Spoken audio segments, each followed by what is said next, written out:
Good morning mga ka-Team GSS. Ito na ngayon, magluluto tayo ng sinigang na hipon. Meron tayo itong ginawang kamatis, sibuyas at saka luya. So ilagay na natin dito sa ating lalagyan bago natin pakuluin. Ayan, takpan natin. Antayin natin hanggang kumulo ito.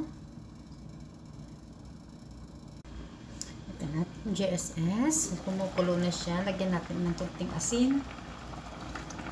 Asin po ang gusto ko, hindi po patis.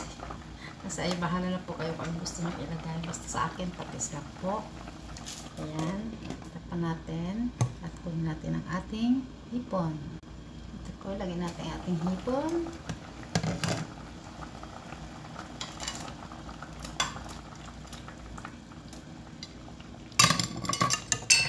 Isabay na natin ang ating sitaw at saka siling panigang para sabay na maluto.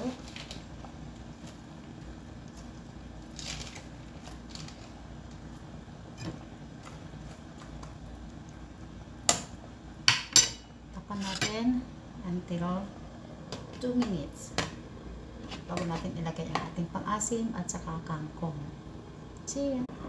Ayan na po, ilagyan na po natin ang ating kangkong.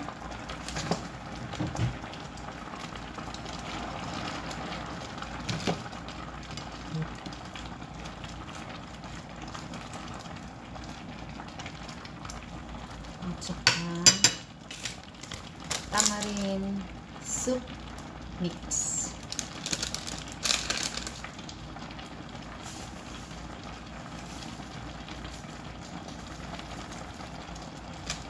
At saka konting magic sarap para lalong sumarap. Ayan.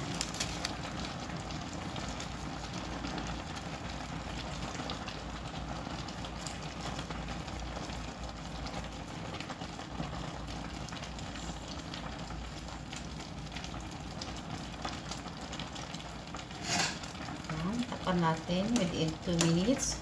2 to 3 minutes luto ng ating kangkong. Siya.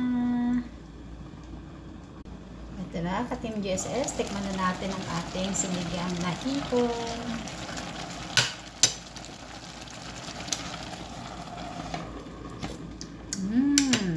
Sarap.